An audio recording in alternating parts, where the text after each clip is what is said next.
Greetings, my brothers and sisters. Sending gratitude to all of you who are joining in today to accompany us down the rabbit hole of self-exploration through plant medicines. My name is Ryan Sprague, and I'm here to tell you that your frequency is now set and tuned to explore psychedelic medicines and the impact they've made among the countless psychonauts exploring the last true frontier. Buy a ticket and take the ride with me as we get true first-hand accounts of the experiences, benefits, risks, and transformations taking place within the ever-expanding world of psychedelic medicines on This One Time on Psychedelics.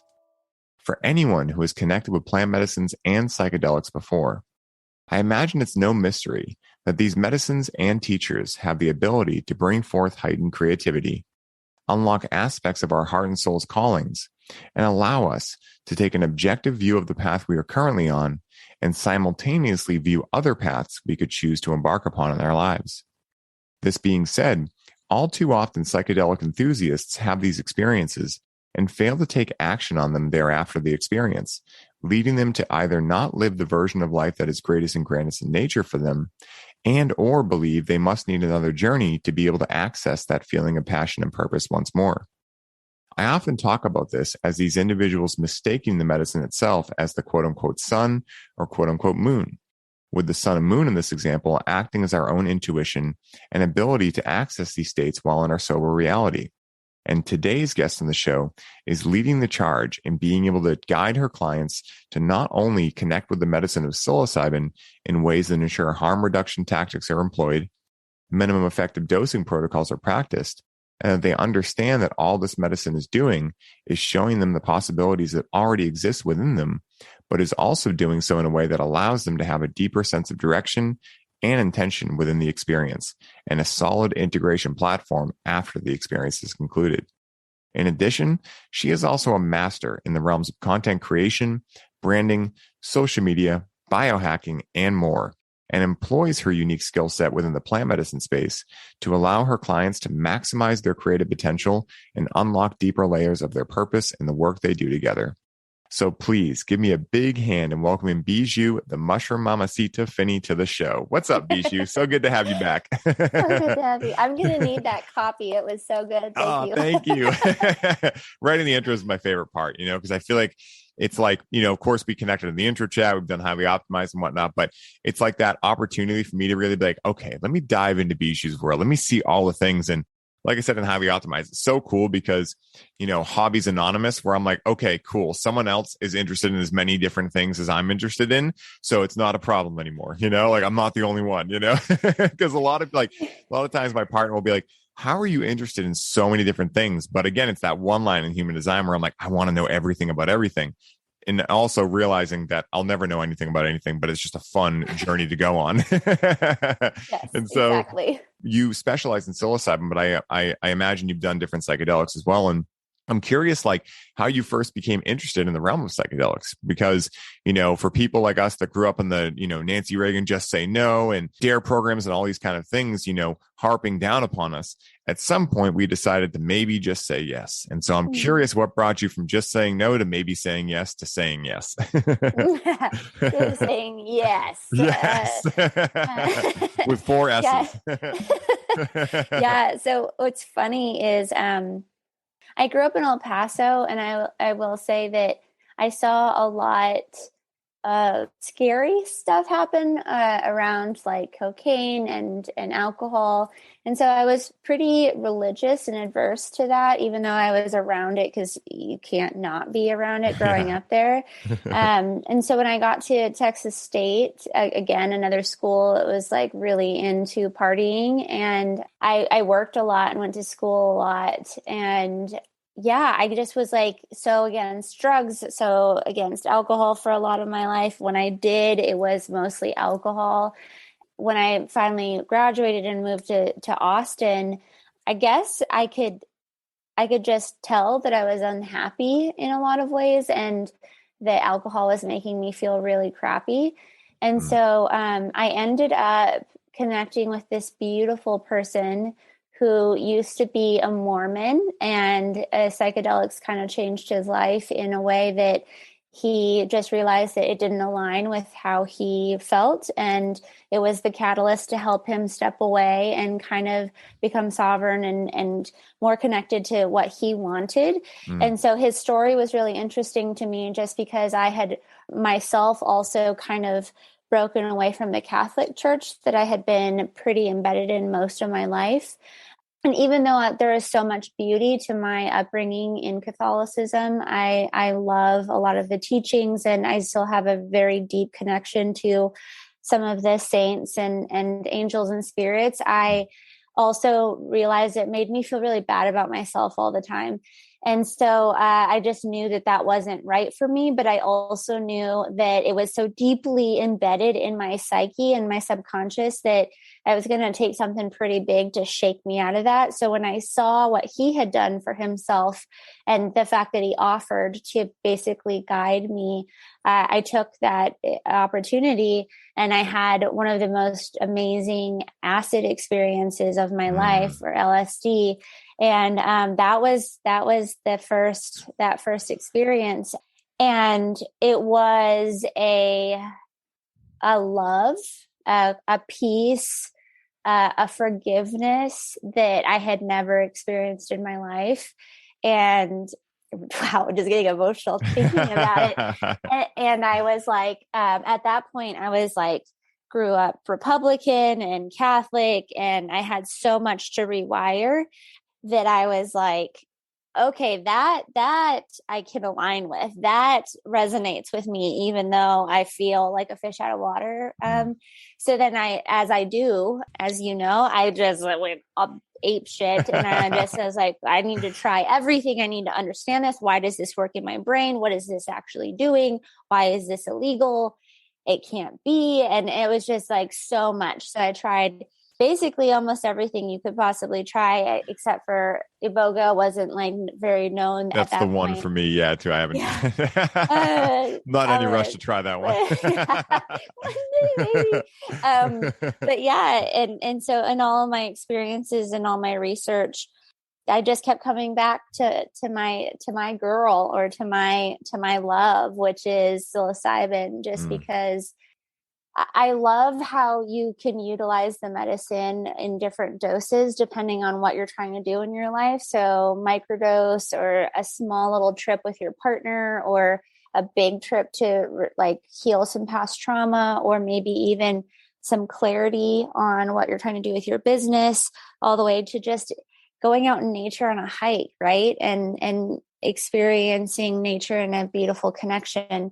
And so, yeah, it was like, I had so much work that I had to do that it really didn't make sense for me to just be like dropping acid like every week to do this work. Yeah. Whereas with mushrooms, I felt like it was actually helping my brain. It was helping me process my current stress and my past stress. So yeah, we became homies at some point. And I mean, I will probably always work with this medicine and always support people with working with this medicine, because I owe so much of my existence now to this medicine. Oh, that's so beautiful. And yeah, it's so funny because LSD is, I think Albert Hoffman said it best, like my problem child, right? And so, LSD is one of my favorites, and it's one that a lot of people like are just like, I don't like to mess with that. But for me, it's, when I finally, because I took it plenty of times, and kind of like, with acid, I find there's this common experience where like most people are like, I took LSD, it was way more than I expected. It's like that literally happens almost every time. So I understand what you mean about like having to dose it out. Because even when I try to take a microdose, I'm like, all right, delete all things off my calendar for today. I guess that wasn't a microdose, And, yes. I remember being at music festivals when I was younger, and, taking strong acid. And it was essentially like I just deleted myself. And so like for hours, I'm wandering around, this music festival being like, okay, who am I? Where am I again? And I was never like, worried or anything. It was more just like, okay, I'm far out right now and probably not the right setting and these kind of things. And, you do silly things when you're younger, but, it's interesting because I've had so many experiences with LSD now in my older years where, I mean, that medicine has been so profound for me. And I feel like it's kind of the sleeper, because we hear about, ayahuasca and psilocybin and these kind of things doing that, which they definitely do. but all the time, we hear kind of acid being like, oh, I don't know, it just freaks me out or those kind of things. And again, different strokes for different folks, but some of the most beautiful experiences in my life have been on LSD. Not only the ultimate gift of I've never found better laughter medicine in my life. Like that's kind of how I, constitute LSD these days. It's just like, oh, I'm going to take a laughter medicine, and it's like really fun when you're with friends to like try to like play a game of who can make each other like just fall over and double over in laughter to the point where they're like, am I going to die from not breathing because I'm laughing so hard? Like, I think that, in a way, laughter is crying just reimagined. Because if you think about it, like laughter, like you're heaving, you're doing all the same things as crying. And at some points you laugh until you cry, right? So like it's really healing, and it's you're purging energy. Like I tell people you're going to purge energy in a lot of different ways. You can be like shaking and shivering, you can cry, you can emote, you can sound, you can move your body, like want to punch things. You could like laugh and cry hysterically. All of those are getting emotion and stuck energy out of your body for sure. And yeah, if I'm going to move energy, laughter is one of my favorite ways to do that. Oh, so much fun. One of the best sayings that I've ever heard with regards to acid and mushrooms, because, people will ask you like, well, how do they differ? It's like, well, they're completely different, but they're also similar in certain ways, but I can't really put my finger on it because it's different every time, So it's like really just hard. Take both and let me know what you think. Exactly. Yeah. Report back to me. But, one of the best ways I ever heard it was mushrooms take you on a quest. Acid puts you in an open world map, and so like thinking about a video game, right? Like, if you're on a quest, well, there's a mission, there's a guidance, there's something you must do. An open world map is kind of like, just go look at bark or something, do whatever you want to do. There's really not any guidance, just choose your own adventure. And I think that's like what I love about psilocybin and LSD is that when I know I have a specific purpose, like, okay, I have some trauma that I want to let go of, I have some limiting beliefs, that's like more for mushrooms where I'm going on a quest. And then there's times where I might have a week free or something and I'm going up to, New Hampshire or something like that, or Maine or something. I'm going to be in the woods and I'm just curious. I just want to be in the mind of a child and curious to observe and go look at an ant. Like it's the first time I've ever looked at an ant and ponder it and go, what even is an ant? What makes that up? That's good for LSD, And so all these different medicines have different opportunities to kind of bring you back to the same universal truth, right? Of like, we are all one.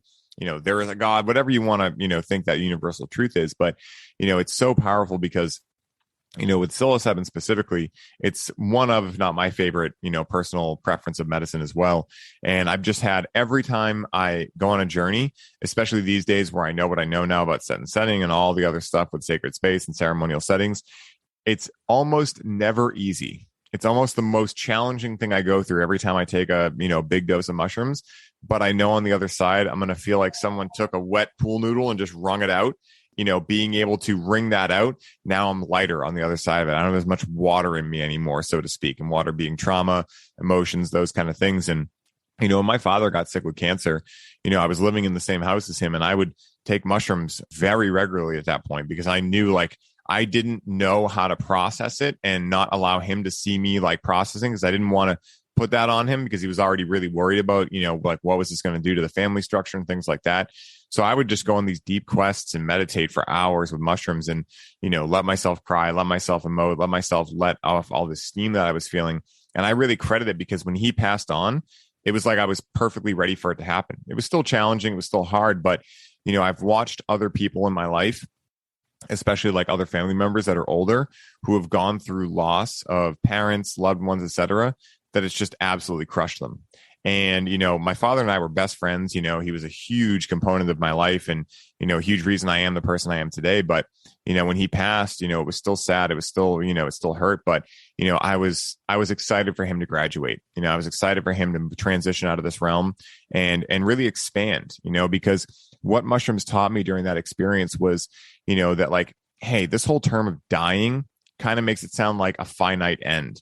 But in reality, it's actually an expansion. It's becoming bigger when you pass on because right now we're fixed into this body, right? And of course we have an aura and things we can't see, but, we're contained to a certain degree. But when we transition, we expand. And so it was this beautiful ceremony of seeing the fact that, oh, my father's about to graduate and expand. And essentially, like with regards to an analogy for normal life, like he's about to leave high school and go start college and figure out his dream life, like, and so it was really powerful. And I really credit psilocybin for being able to help me through that and being able to show me the things that were, that allowed me to be able to integrate that thereafter. And it was just so beautiful.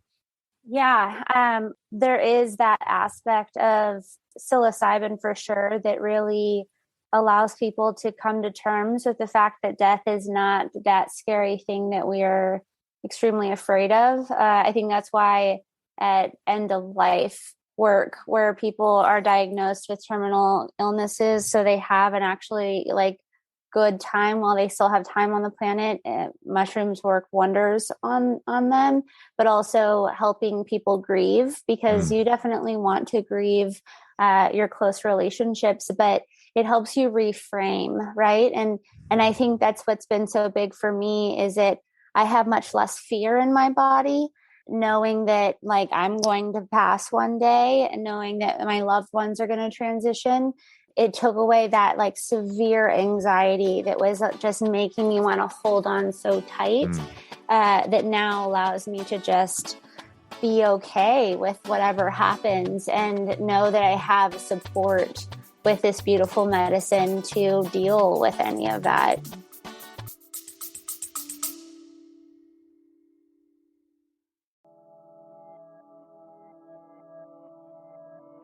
Hey, everybody. I hope you're enjoying the show. I wanted to take a quick moment to let you all know that the doors are officially open for the Conscious Cannabis Collective. And as such, this is the last week you can sign up and receive all of the bonuses we're currently including. This is the last time I will be personally onboarding those of you who sign up with a complimentary one-on-one session, and you'll have the ability to get the Grow with Cannabis course for free during this limited time. For more info on how you can take advantage of this offer, head down to the show notes for this episode and secure your spot today, as we only have so many spots left and they are filling up quickly. Now back to the show.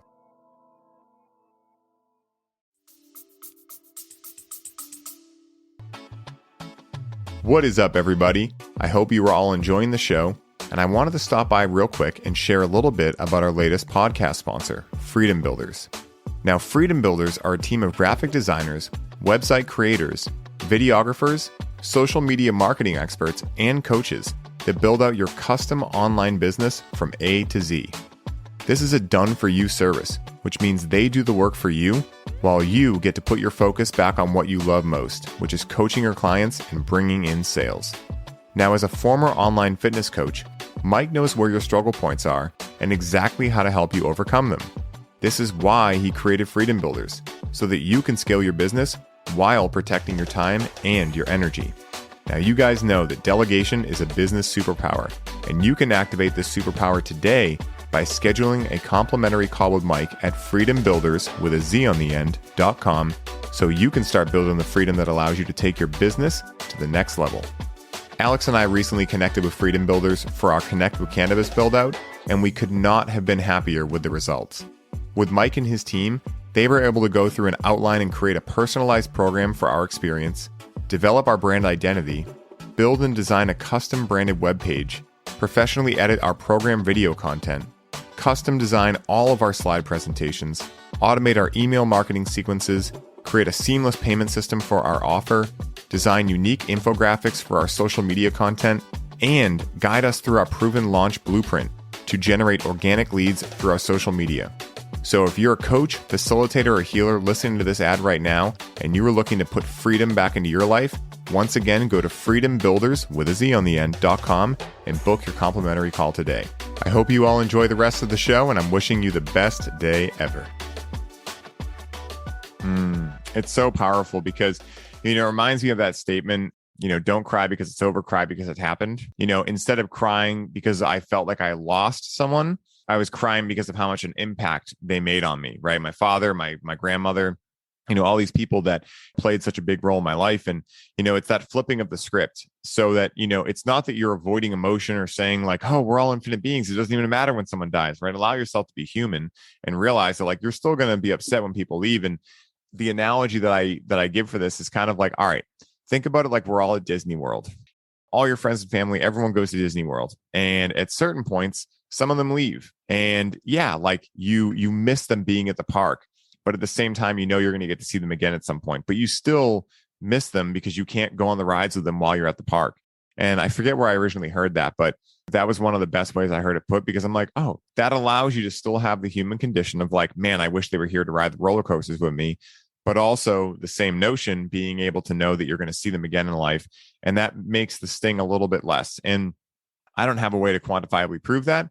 But, you know, as you know, or anyone who's done psychedelics do, you know, when you go far out in psychedelics, you experience something that is more real than anything you've ever experienced in your life. And, you know, one of the, I heard this quote recently and it was spot on. And it was like, the people who run the world have never done mushrooms. People who do mushrooms understand why this is a problem. You know, it's like, I've never heard anything so true in my life where I was like, yep, I know exactly what that problem is, because they've yet to experience that and be humbled by it. And who knows, maybe they've done it in another way, but there's something where like it humbles you. You know, when I was younger and I was, you know, pushing the envelope of like, okay, cool, let me do a 6-gram dose, let me do a 7-gram dose. And then I was like, I got shocked one time, you know, like I got bit back. I touched the hot stove, if you will. And it was a great experience, but at the same time, it helped me really have respect and reverence for what these medicines do and what they allow you to access. And the coolest part is, what I believe they're allowing us to access is not anything that we can't already access in daily life, but we've forgotten. You know, when we're kids, like when you watch a kid walking around, it's kind of like, you know, if you watch a 2 or 3-year-old, you're like, oh, from the moment they're born to around like 5 or 6, it's like watching them. And even past that, it's like watching someone come out of a very slow DMT trip, right? Or like, you know what I mean? Like you're just watching someone come down over like 6 years instead of like, you know, 6 hours. And it's so interesting because, you know, like when I really tune into them, I'm like, oh, they're still aware and seeing all the stuff that then at certain points we're told doesn't exist. That's not real. Don't make that sound, blah, blah, blah.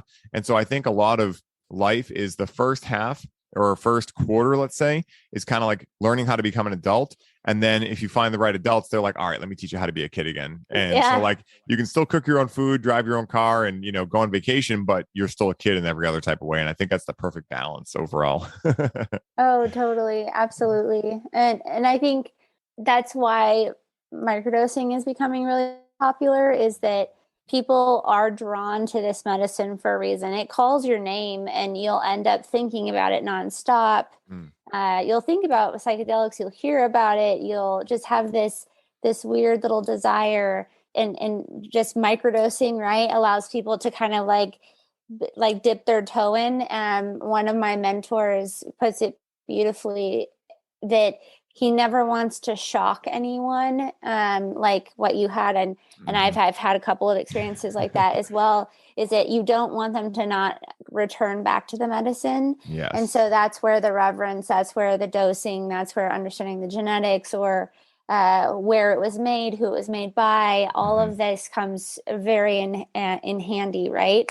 And so, I'm interested to see what happens to psychedelics over the next few years, just because, you know, they typically take advantage of things that are super powerful. And we'll try to understand how we are going to be able to move forward with some of the legality of all of it. But I will say that psychedelics, when I work with people, they say, well, I'm going to have to take this forever, right, to keep feeling this way. And you're like, no, it actually reminds you that you can feel that way with nothing.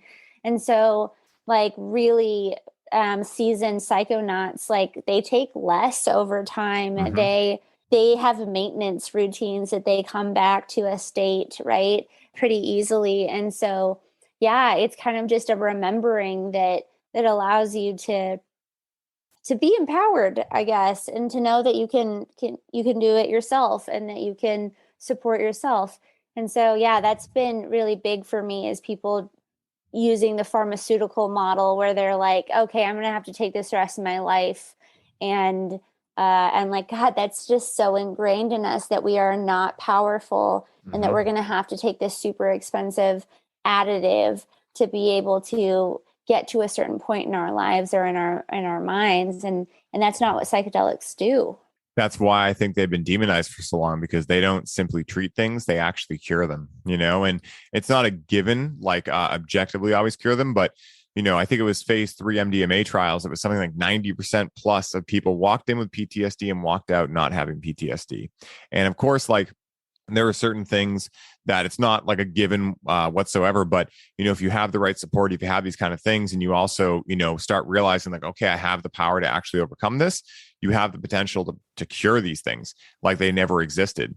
And I think that's why the world in general, especially Western societies, have been so reluctant to make these things more legal, because it's one of their biggest piggy banks to be able to treat things forever, and I think that it's so challenging because, like you were saying, it does take people's power away. And with psychedelics, there's just such a big opportunity to allow people to rediscover their true innate power as human beings, far past the psychedelic experience, right? Like, I forget where I read this, but it was something like people that had, one psilocybin experience when they were like between 50 and 70 stated it was the most powerful prophetic experience of their life. Even after the experience ends, like, for a lot of people, they won't become a psychonaut. They'll try it once, they'll get the message, and they'll never need to do it again. Certain people, like I imagine both of us are, we're called to work with these medicines. And so we interact with them more frequently. That being said, though, I imagine, like, at least in my case, and I imagine yours too, like, we're not using these things all the time, even with cannabis because cannabis is what I really focus in with my work. I'm only interacting with it maximum twice per week. Sometimes I take months off. Every once in a while, I'll do 5 days in a row because that's what my soul's calling for. And I'm feeling like I'm accessing a deeper level of something. But then after that, I'll have a period of sobriety where I won't do anything again because I need to integrate what I learned.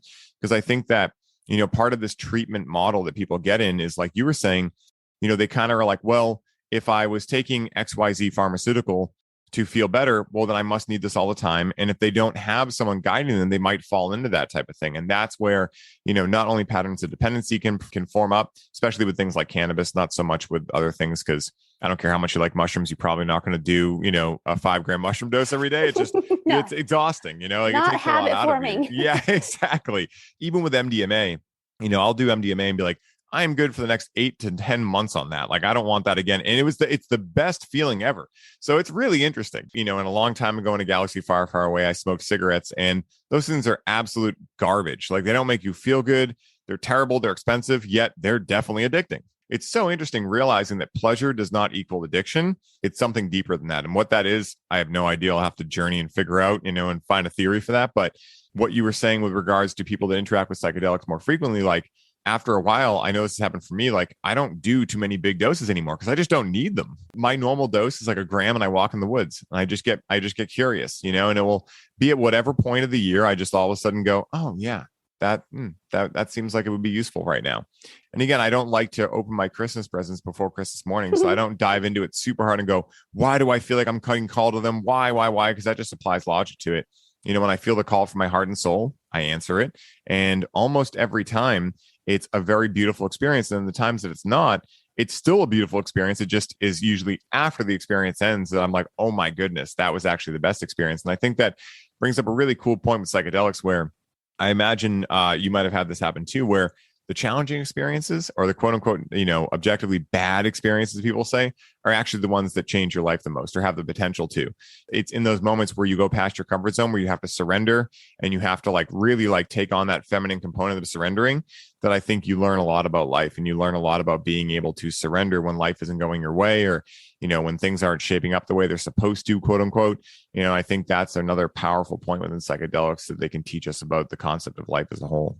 Yeah, I think that's like one of my biggest things that I feel called to, is to explain to people that, in my opinion, there's no really such thing as a bad trip. If you have primed yourself and you have developed a slow roll relationship with the medicine, to where you've gotten really comfortable with surrendering to it in smaller doses, and you understand that you're safe because you're in the right set and setting, and you have support, then anything that's challenging that comes up, you're much more prepared to deal with it, rather than if you're like at a concert or by yourself and this is 5 grams for the first time and you don't know what you're doing.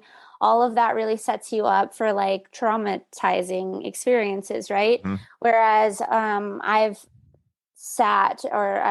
supported and facilitated so many mushroom trips where, I mean, hard stuff comes up. But I tell people, like, you want it up and out of your system. You want to process it. You want to stop pushing it down into your body, right? And Purge it so, out. yeah, doing this type of medicine experience where you feel supported to look at that side of things is really the thing. It's the root of the problem. So when you say that they really do heal, it's because we all have this rot in the root, which means rot in the fruit, right? Mm-hmm. And so if we get down to that very bottom root, which is like a feeling of unworthiness or a traumatizing experience or a feeling that you're not loved, all of that, if you rewire or replace that narrative, that allows everything that blossoms from that root to systematically be changed, right? And so that's the thing, is that it's really important that you know your strain and you really know your dose and you have the facilitator or this support or a friend or a partner and you have the right set and setting. All of that really matters. And if you feel fully supported, then you can really handle anything that comes up.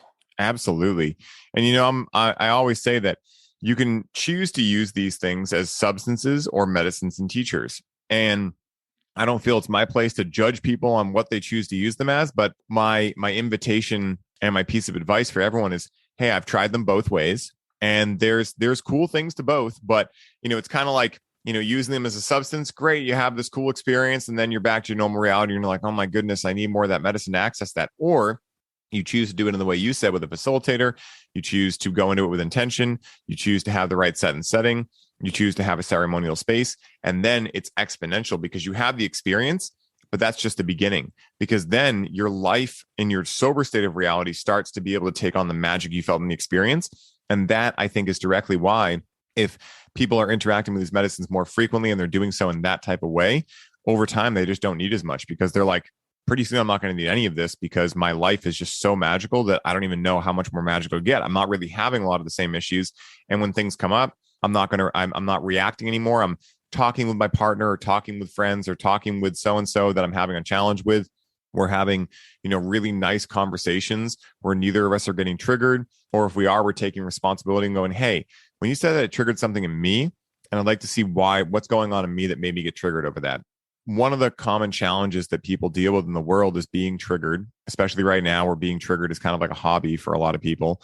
And I think, you know, over time, I've seen this happen, and we talked a little bit about it in Highly Optimized, but I've seen this victim mentality and this triggered thing happen where people are almost wearing their triggers like badges of honor. And I'm kind of like, guys, there's nothing wrong with triggers. Like, we all have them, but like, you really shouldn't be going out and being like, I'm sorry, that triggers me. It's like, you should probably figure that out, you know, and figure out what's going on. Cause it's not like the end of the thing, like, oh, it triggered me, so you can't say that. It's like, no, it's actually the opposite. It triggered you. Now you got to go do some work and figure out what that is. And I think that being able to, you know, have an experience where you realize that everything is love, right? Or you realize that, you know, everyone is doing the best with the information they have and that everyone is their own unique sovereign being. And so just because someone might not agree with you doesn't mean they're an asshole, doesn't mean, you know, they're victimizing you or that you're a victim or that you're a villain. It just means that, hey, they have a different experience of life. And in theory, it's exciting to hear about different experiences of life. And this is why I love cannabis so much. One of the many reasons, because I feel that with mushrooms and LSD and things like that, it's sometimes hard to have a full-on conversation, depending on how close you are with the person and where you are in your experience and how much you've had.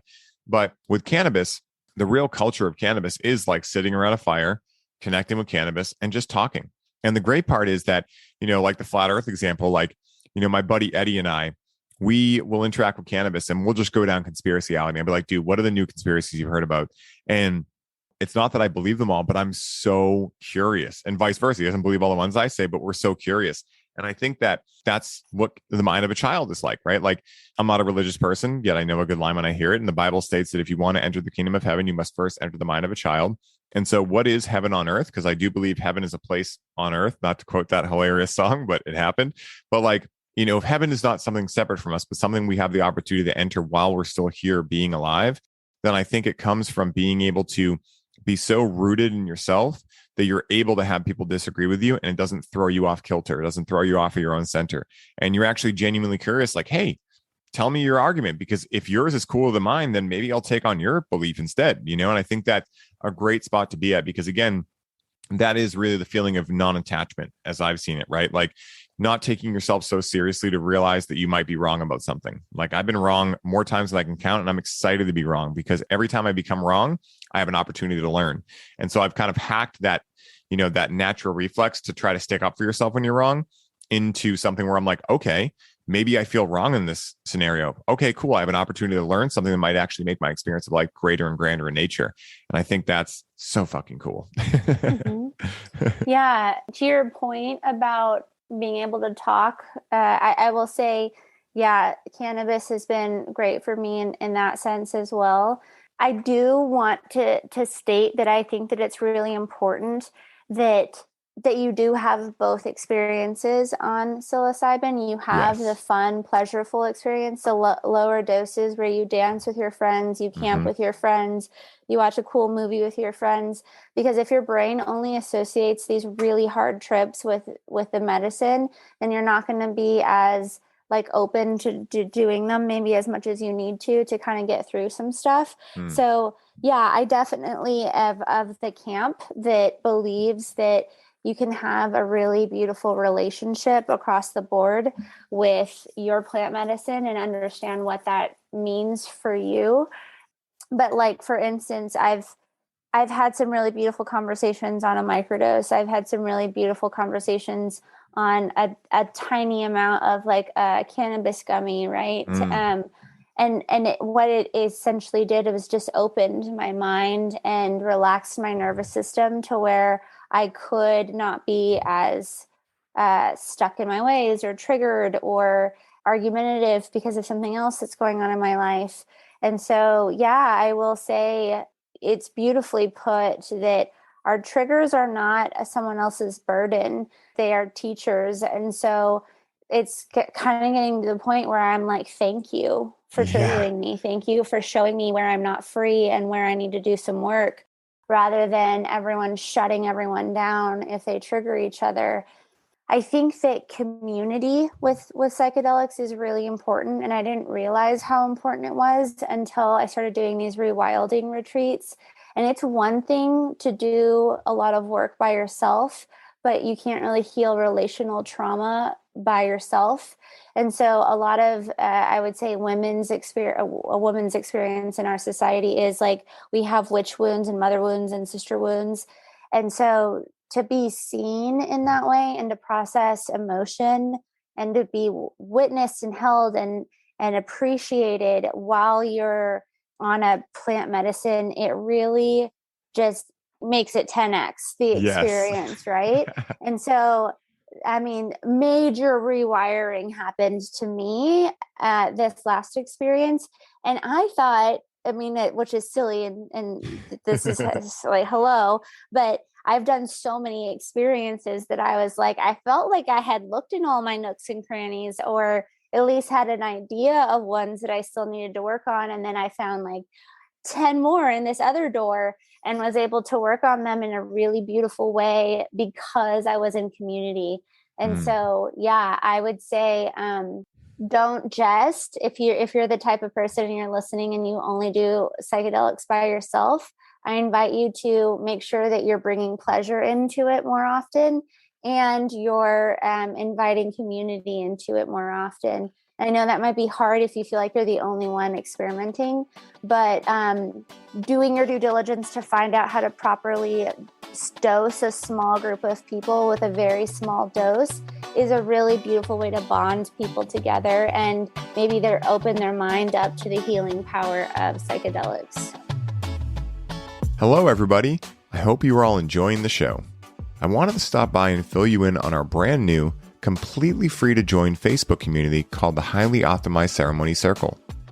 I imagine many of you are aware of the newest creation within Highly Optimized, which is the Connect with Cannabis program. Alex and I are having so much fun empowering health and wellness professionals with the skill set of facilitating conscious cannabis and helping them up-level their facilitation practice that we wanted to create a space where anyone could join to ask questions, receive free information on how to work with cannabis in the way we teach in the program, and be able to gain clarity around how to get the best results with their clients in order to become financially independent in their health and wellness practice. To join, hop over to the link in our Instagram bio and send us a request. It is our intention to assist as many health and wellness professionals as possible in the important work they are doing in the world. And if you are looking to join a community of like-minded individuals just like you, who are passionate about helping their clients achieve the highest quality of life possible, the Highly Optimized Ceremony Circle is for you. I am looking forward to speaking with all of you in the group, and as always, enjoy the show. Some of my absolute favorite experiences have not been the gigantic doses where I know I'm releasing trauma. And of course, it's very powerful and it does help change your life in very profound ways, or it can. But some of the best experiences I've had have been when I've been in nature with friends and we're just like literally, it's almost like vicious in the way that like, I'm like, don't make me laugh anymore, please, I will die. Like, and it's like, you're at the mercy of someone else and they're like such a good joke teller and you're like, please no. And they're like, I'm going to do it. And you're like, please no. It's like those kind of experiences. And then being able to lay in a hammock and just look up at the trees, like I go to this music festival most years called Electric Forest, and it's the most beautiful festival ever. For anyone listening, just go. It's amazing. Whether you do medicines or not, you can go completely sober and have the best time of your life. But I call it a psychedelic playground for adults, because just being able to sit in those trees, which it has a beautiful story too. The guy who planted them, I think his name is Woody. Don't quote me on that, but he was a very old gentleman by the time that Electric Forest was really starting to go, but he would always be walking through the forest or on his ATV and people would be giving him hugs and everything. And he passed away a couple of years ago, and they keep his ATV like up on like the shrine. And he planted all of those trees that people hammock in when he was just a very young kid, like 4 or 5. And so it was so beautiful having that whole story there. And they have this thing called the Giving Tree, where you can go and donate whatever you want there, and people will come pick things up and leave things of theirs. And it's such a beautiful experience where you don't need a lot. I mean, it's a psychedelic experience, completely sober, And so some of my favorite experiences have been with my partner. It's a morning, we're kind of feeling lazy. You kind of sleep during the day and stay up at night and become nocturnal, which I've always been my whole life. So it's pretty easy for me to do it. And so we'll go lay in a hammock. We'll take a dose of mushrooms and we'll just cuddle. And just as the hammock, someone will come by every once in a while and just push your hammock so it goes back and forth. And you just look up at the trees and you find your connection in nature. And, I've communicated with trees and, it's so beautiful. And I think that those are some of the most amazing experiences. And that's why I'm such a big proponent of minimum effective dosing. Because I think that right now, a lot of people are trying to hit the buttons so hard. And I'm like, listen, there are reasons and times and situations in which you might need to do a heavier dose. But at the same time, you don't need a heavier dose to be able to get the really positive effects that can come from psychedelics. And I think that the more we talk about these things in public and the more that we kind of take the cat out of the bag and tell people like, hey, these things are not what you've been taught they are. They're not demonic. I mean, I think there's nothing more human nature than trying to shift your consciousness. I mean, people have been seen, even with cannabis, up to 12,000 years ago. And so, I think there was a skeleton recently found some years back in China of this essentially shaman that had cannabis on him. And it was like, I think over 10,000 years old. And so, we've been interacting with these plants for millennia. And it's only been in the last 100 that they've been quote unquote demonized. And it's not in all the world either. It's really just in Western societies and some of Europe as well. But I think that the more we can start to destigmatize these things, the more we can help people realize that like, hey, the people that told you these were bad were pretty much only telling you they were bad because they understood the potential of them to open you up to things that made you not care about having the most expensive house, not care about keeping up with the Joneses, not care about buying a new car and getting yourself into debt. They realized that like, oh shit, if all these people need to be happy as a fire in a tent in the woods, we're going to be really screwed, because then how are they going to buy into the system? And I think that's so powerful because that's exactly what I feel every time. You have the right people around you when you do a psychedelic, you're like, this could be it for me. And this is totally cool. I'm completely complete here. Yeah. And I do like to think about why maybe it was demonized so much. And definitely like people were not going to war, right? You don't want to go to war. You don't want to fight. You are so peaceful and happy. And so I think taking it away when they were fighting such a big war was instrumental, not to mention that scientists not knowing what they're doing, testing large amounts on people and watching them go into psychotic fits, right? They're not really psychotic fits. They're just people emoting and experiencing another dimension. And your 50s like 1950s idea of what a prim and proper person is looks completely different than the primal energy that's coming through on this plant medicine experience. So there's so many reasons why I think it was taken away from the people, and why it's been such a huge part of a lot of underground cultures for a really long time, even in the Western world, right? Now that I'm talking to some of my elders, I'm finding out how much it's been in certain groups and organizations without me even knowing. But yeah, I think that that's the biggest thing, is that why I'm so passionate about helping people is that we don't need any more bad press, right? We don't need someone taking 8 grams of mushrooms and running out into traffic naked, because that's really not going to help the PR that is true, that is in a beautiful setting, in a ceremonial setting with intention, or with a beautiful community that you love. This can be life-changing medicine. And so that's why I decided to put myself at risk, essentially, by coming out and wanting to support people in this capacity, because if we don't start talking about this now, it's never really going to hit a tipping point where enough people are going to be able to feel like they can be helped by this medicine. Yeah, 100%. And it's so funny thinking about the 50 scenarios. It's like, so what were they doing? They were giving people large doses that were usually military personnel with military around them in the worst settings ever. Like hospital settings around tanks. Like, can you even imagine what that would be like? Like, well, plus their PTSD, right? Yeah, exactly. Like, and there are some of the people that are going to be experiencing the worst trips. And not to mention, there are some really interesting videos that I've watched of like housewives that they gave stuff to, and to watch them like really get playful and like laugh hysterically and like want to climb on things and look like they were young. A 50s man, like a scientist, is like, oh, wow, she just went batshit crazy. This is bad stuff. When in all actuality, maybe that's exactly what she needed. Yes. And not to mention the fact that, you know, for many years now, if you want to call it the patriarchy or whatever, men have been extremely scared of the potential of women, right? And that's why they've beaten them down so much. And when you go back to matriarchal societies, right, like this is a big thing. And it's funny how a lot of these men, you know, and by these men, I mean the ones that, you know, were beating women down for years. I think they were projecting the way they treated women onto how women would potentially treat men, where they're like, we can't have women get ahead because then they'll beat us down. It's like, no, idiot. You're just projecting your skewed point of reality onto women. When you look back at matriarchal societies, it's not that women were in charge. They had a perfect balance between masculine and feminine energy because they understood that's what's necessary to live in harmony. It's only this fractured view of masculinity that is only now just starting to be brought out into the limelight. And a lot of men are starting to do this work to be able to become more balanced in their masculine and feminine energies. That, you know, I think that we're really starting to see a change back to this, you know, union. And it's not there yet, of course, but I think we're seeing the necessary components come out. And I think psychedelics are a big part of it because, you know, what I choose to believe is that, you know, the earth is feminine. I believe it's a sentient being.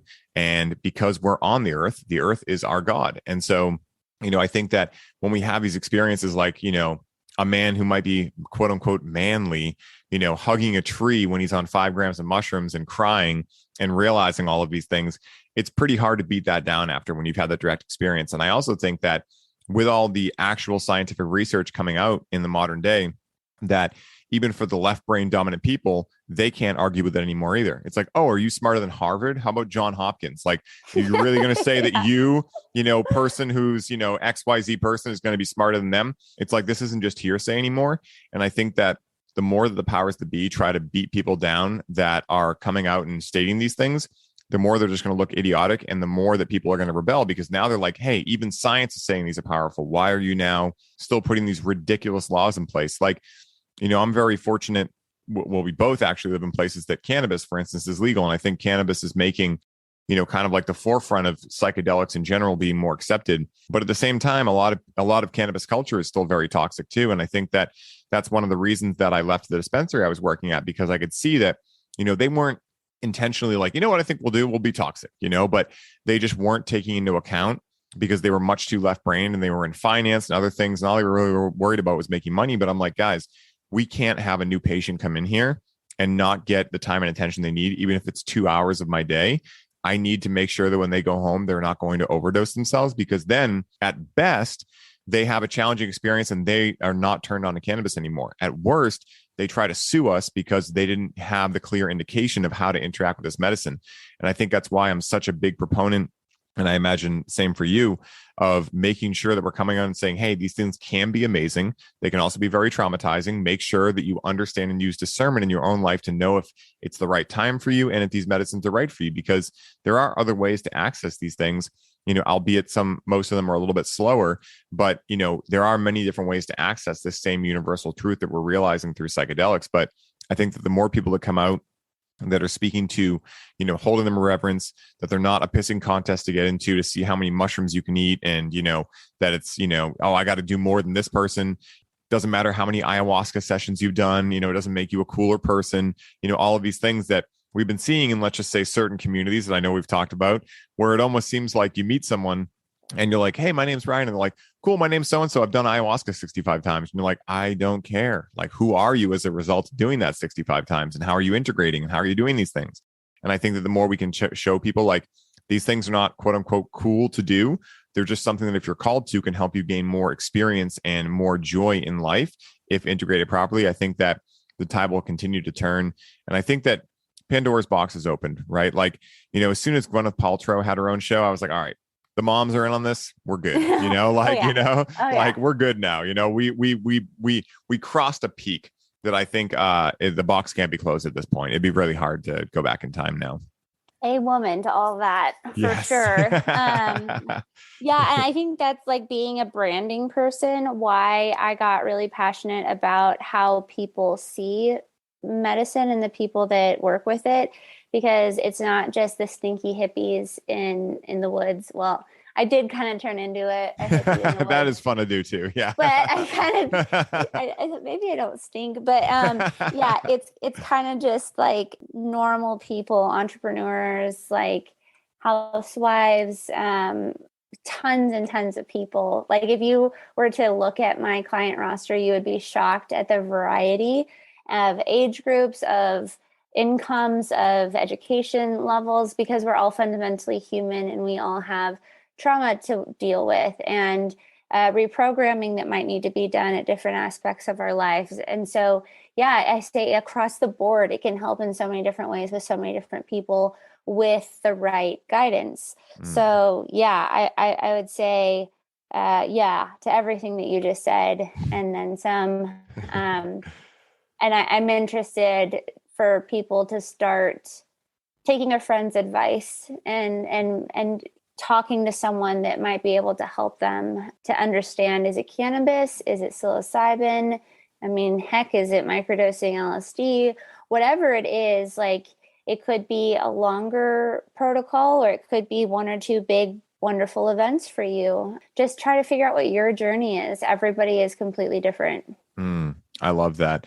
And it's so true, because when I worked at the dispensary, I saw that young people, old people, police officers, firemen, lawyers, doctors, librarians, school teachers, and like garbage men, anyone you could possibly imagine in terms of an archetype of a human being was interacting with cannabis. And so what we realize is that the potential for these across different, age groups, brackets, et cetera, is universal, right? Where it's not like a certain type of person is the only person who can benefit from this. There are many different types of people. I mean, really endless that can benefit from this. And I think that the more that we start seeing that, oh, it's not just the dirty hippies doing this anymore, like it might have been viewed as in the 60s, but even then it wasn't just the dirty hippies. I mean, there's a reason why Silicon Valley people are microdosing LSD, right? Like, spoiler alert, it helps you really access creativity, and some of these people are extremely wealthy. Most very successful people have had some sort of psychedelic experience in their life. And even if that psychedelic experience was simply like, doing breath work on top of a mountain for a year, right? And becoming a monk, like, who knows what it might have been, but, most people have had some type of transcendental experience that psychedelics can help us access. And so, I love these conversations because they really help me tune deeper into my own passion about why I'm doing this and really reignite my purpose every single time I have one of these. And, this has been such a beautiful conversation. I can't believe once again, we've gone through the hour already. It flies by with you. It's so easy. Where can people find you? Where can they connect with you? Where can they find out more about your, I know you have a microdosing guide that's for sale. Where can they find all that stuff? My website is storyxstyle.com, and on Instagram, I'm Mushroom Mamacita, and people message me a lot on there with questions, and I really like connecting with them.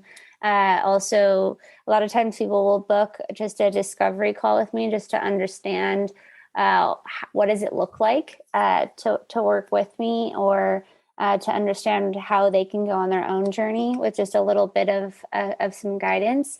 So yeah, I would love to connect with anyone who resonated with what we talked about. And I really appreciate you for this time. It's been so great to talk to you. I could probably talk to you for days. So yes. Yeah. Likewise. Yeah, you're so welcome. And thank you for charging my battery. And I have one final question for you, Bijou, and that is this. Say someone listening to this conversation and they became very inspired to look into psychedelic medicines in their own journey of life. What is the one piece of advice that Bijou Finney would suggest to allow them to use the proper discernment to decide whether or not these medicines are right for them in their lives? At this point, we are so fortunate. 6 years ago when I started, there wasn't as much literature. There wasn't as much stuff online. There's so much more to support you. I would say do your due diligence and look into the spirit of each medicine, understand what people have said it is good for, and really have a clear idea of what you want optimized in your life, or what you need healed in your life, or how you could use some support. And then accordingly pick the medicine that's going to be able to help you with those things. And sometimes it's just, I need to experience a little bit more awe, or I need to remember what bliss feels like because I've gotten so far away from it. It can be as simple as that. So don't think it's got to be like, oh, I didn't have that much trauma in my childhood, or I think I'm doing pretty well. You could always do a little bit better. Yes. And you can always have a really beautiful experience connecting to nature, because that's definitely one of the biggest things that I think people are needing right now. So just do your research and find someone that you resonate with and learn from their experiences, talk to other people that have done it, and really try to feel into what is going to be the right medicine for you to start with. Because a lot of times people run right into ayahuasca, and I'm like, damn, I would not want to just throw myself into ayahuasca for the first experience with psychedelics, but you do you. Yes. I love that. It's beautiful. Okay, guys, was that an amazing conversation or what? When Bijou and I first connected, it was incredible how many concepts, beliefs, and passions we shared. And as soon as we met, I knew I wanted the opportunity to showcase her and the incredible work she is doing on the show. Bijou is a living example of what can happen when we connect with psychedelics and plant medicines alike with intention, reverence, and respect, and do the necessary integration work after our experiences have concluded to quote unquote get the message, as Terence McKenna famously stated, with regards to the lessons these medicines and teachers have to show us about our individual experiences of life and life as a whole. For any of you who are looking to connect with Bijou to find out more about the work she does and how you can benefit from working with her, make sure to check out the show notes, where I will be listing all of the ways you can buy the ticket and take the ride into her world today.